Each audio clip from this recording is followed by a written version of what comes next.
એવી વાત કર્યા વિના રહ્યો જ નથી। હું હંમેશા કહું ભરવાડ સમાજમાં આવું કે ભાઈ હવે લાકડીઓનો જમાનો ગયો, હવે બહુ લાકડીઓ લઈને ફર્યા, હવે તો કલમનો જમાનો છે।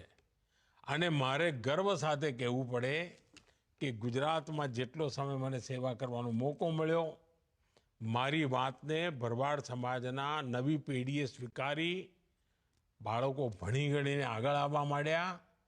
અને પહેલાં તો હું કહેતો હતો કે લાકડી મૂકો અને કલમ પકડો, અને હવે તો હું કહું છું કે મારી દીકરીઓના હાથમાં એક કોમ્પ્યુટર હોવું જોઈએ।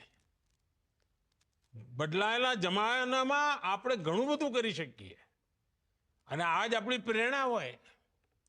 અને આપણો સમાજ તો પ્રકૃતિ સંસ્કૃતિ બંનેનો સંરક્ષક છે। અને આપે તો સાચ અર્થમાં અતિથિ દેવો ભવ એના